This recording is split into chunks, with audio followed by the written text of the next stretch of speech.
Hello friends, good morning to all. Again Amit is here. आपके सामने हूँ मैं एक नए टॉपिक के साथ में। आज के टॉपिक की शुरुआत मैं कुछ इस तरीके से करना चाहूँगा।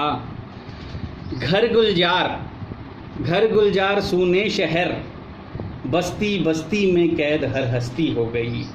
घर गुलजार सूने शहर, बस्ती बस्ती में कैद हर हस्ती हो गई।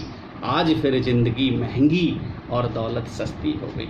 आज फिर ज़िंदगी महंगी और दौलत सस्ती हो गई। आप समझ ही गए होंगे आज मैं किस टॉपिक पे बात करने आया हूँ। जी हाँ, आज हम बात करने आए हैं कोरोना काल। कोरोना पूरे विश्व में छाया हुआ है। डेफिनेटली हमारे भारत पे भी बहुत बड़ा इसका एक साया है। हमारी ज़िंदगी लॉकडाउन होके अनलॉक हो चुकी है। कैसी थी हमारी ज़िंदगी अनलॉक होने के बाद में, या इस कोरोना काल के अंत के बाद में कैसी होगी हमारी दोबारा ज़िंदगी? क्या जीवन हमारा सामान्य रह पाएगा? क्या हमारी जीवन शैली वही होगी? क्या हमारी संस्कृति वही होगी? क्या बाहर जाने के मायने वही होंगे? इस सब पर थोड़ी सी चर्चा करते हैं। चर्चा करने से पहले मैं उन व्यूअर्स से कहना चाहूँगा जो आज मेरे चैनल पे पहली बार आए हैं, वो चैनल को सब्सक्राइब कर लें और बेल आइकन प्रेस कर दें। आप लाइक ज़रूर करते रहें, और यदि वीडियो में कुछ अच्छा लगे, आपको लगे कि वीडियो शेयर करने वाला है, तो उसको किसी भी सोशल मीडिया ऐप पे आप शेयर ज़रूर करें। तो आइए स्टार्ट करते हैं। आपने मेरे ख्याल से आपने सब्सक्राइब का बटन और बेल आइकन दबा दिया होगा। स्टार्ट करते हैं।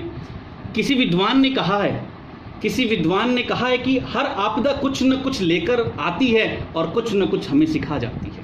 और हर आपदा हमें कुछ न कुछ सिखा जाती है। तो ये कोरोना काल भी हमें बहुत कुछ सिखा गया है। क्या सिखा गया है? हमें रिश्तों की अहम वैल्यू। हमारे पास दो तरह के रिश्ते होते हैं। एक तो वर्चुअल, जो व्हाट्सएप, फेसबुक, इंस्टाग्राम, इन सब पर होते हैं। बहुत अच्छा प्लेटफॉर्म है। इसी प्लेटफॉर्म के कारण आप आज मुझे सुन पा रहे हैं और वह करोड़ों लोगों को सुन पा रहे हैं। लेकिन कोरोना के समय जब कोई पेशेंट बनता है, मरीज बनता है, तब उसे असली रिश्तों की कदर समझ में आती है कि क्या होता है जीवन। दूसरा, स्टूडेंट्स को क्या समझ में आया कोरोना काल में? स्टूडेंट्स को ये समझ में आया कि डिस्टेंस लर्निंग भी कुछ होता है। जिन माँ बाप के पास में, पेरेंट्स के पास में बहुत ज़्यादा पैसा नहीं होता है, वे बच्चे को बाहर कोटा, दिल्ली, बॉम्बे पढ़ने भी नहीं भेज पाते हैं, तो उनके बच्चे यदि होशियार हैं तो डिस्टेंस लर्निंग के द्वारा घर पर बैठे बैठे समय की भी बचत कर सकते हैं और पैसे की भी बचत कर सकते हैं। तीसरा, वर्क फ्रॉम होम, घर से काम। कोरोना काल में सब कुछ लॉकडाउन रहा, लेकिन फिर भी सब काम होते रहे। वर्क फ्रॉम होम ने हमें ये सिखा दिया कि बिना ऑफिस जाए, ट्रैफिक जाम किए बिना भी उत्पादकता को जारी रखा जा सकता है, उत्पादकता को कंटिन्यू रखा जा सकता है। ये एक बहुत बड़ी बात है। नेचर ने हमें बताया, क्या बताया? प्रकृति ने हमें क्या सिखाया? प्रकृति ने मानव का कद बोना कर दिया। मृत्यु के सामने कोई दावा, कोई अहंकार, कोई शक्ति ठहर नहीं पाई। मृत्यु के सामने कुछ भी ठहर नहीं पाया। ह्यूमन एक्टिविटीज नगण्य के समान हो गई। प्रकृति अपना रूप दिखाने लगी, प्रकृति अपना रूप निखारने लगी। वे नेचर इज क्लीनिंग इटसेल्फ। जो पहाड़ पास जाकर भी साफ नहीं दिखाई देते थे, वो मीलों दूर से एकदम क्लियर दिखाई देने लगे। जो पानी, नदी में ऊपर का जल नहीं दिखाई देता था, उसकी सतहें दिखाई देने लगी। जल इतना स्वच्छ हो गया। नॉइज़ पोल्यूशन, एयर पोल्यूशन बिल्कुल नगण्य के समान हो गया।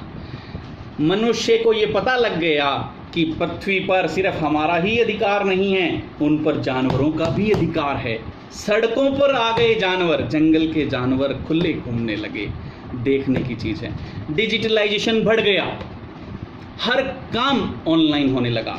एक बात और हमने सीखी, ऋषि कपूर और इरफान सर की अंतिम शव यात्रा के समारोह ने हमें ये सिखा दिया कि श्रद्धांजलि सोशल मीडिया पर भी दी जा सकती है। श्रद्धांजलि देने के कई तरीके हैं। उन्होंने हमें यह भी सिखाया, मीटिंग्स, सभाएं ऑनलाइन की जा सकती हैं। डिजिटलाइजेशन का युग आ गया। शादी, जन्म, समारोह सब ऑनलाइन होने लगे, सब ऑनलाइन होने लगे। कोरोना के परिणाम नकारात्मक से ज़्यादा सकारात्मक आने लगे। कोरोना काल में हमने ये सीखा, मैंने नहीं बल्कि आप सबने, हमने ये सीखा कि पुलिस वाले जितने सख्त दिखाई देते हैं वो उतने सख्त नहीं हैं। हमने ये सीखा कि डॉक्टर्स जितने सेल्फिश उनको बताया जाता है वो उतने सेल्फिश नहीं हैं। आज डॉक्टर्स, मेडिकल स्टाफ की वजह से हम अच्छी तरीके से जीवन यापन कर रहे हैं। वो अपनी जान पर खेल के हमें बचा रहे हैं।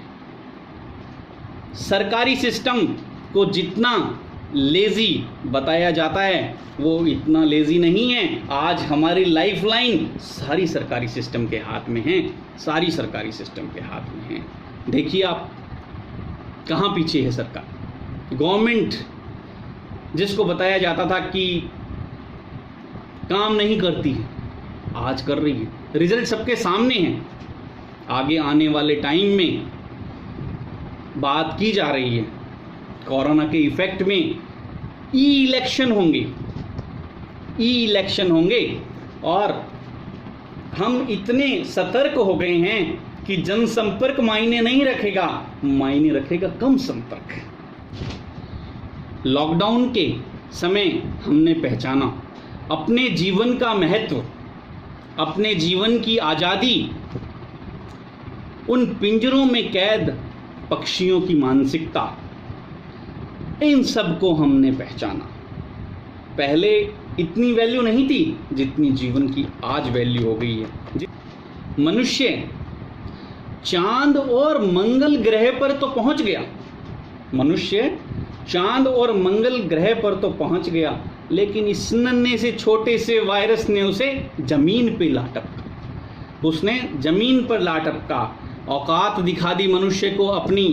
इन सब के बाद भी, इन सब से उभरने के बाद भी यदि हमने अपनी जीवन शैली में परिवर्तन नहीं किया, हमने प्रकृति को अपना दोस्त नहीं बनाया, तो इसके परिणाम भयानक होंगे। हो सकता है प्रकृति हमें चेतावनी दे रही हो, सतर्क कर रही हो कि अब अपना जीवन सुधारें।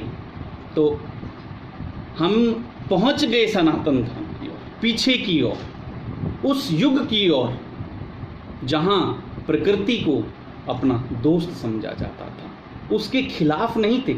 आज हम उसके अपोज में जा रहे थे। ये एक खेद है, एक रुकावट है, एक स्टॉपिंग पॉइंट है, जहां हमें अपने जीवन शैली में, अपनी संस्कृति में वापस बदलाव लेके आना है। यदि हम बदलाव नहीं लाएंगे, इन सब के बावजूद भी हम वहीं के वहीं वैसे के वैसे रहेंगे, तो ये हमारी सबसे बड़ी भूल होगी, ये हमारी सबसे बड़ी भूल होगी। कोरोना पीरियड एक गेम चेंजिंग पीरियड है, एक गेम चेंजिंग पीरियड है जिसे बिल्कुल अलग तरीके से देखना है। मनुष्य को ये समझना है कि मुझे ईमानदारी से इन सब के फिनिश होने के बाद में दोबारा जीवन अच्छे सिटीज़न के रूप में शुरू करना है, अच्छे तरीके से शुरू करना है। एक चीज़ का ध्यान रखना है, हम लॉकडाउन हुए, नॉकडाउन नहीं हुए। हमें अपने जीवन की रचनात्मक शैली को बनाए रखना है, चाहे हम घर पर रहें, चाहे ऑफिस में रहें, चाहे कहीं भी रहें। इस चीज़ का विशेष ध्यान रखना है। आप को हम मेरी स्पीच, मेरे विचार कैसे लगे कमेंट्स में ज़रूर बताइएगा। धन्यवाद। जय हिंद। नमस्कार।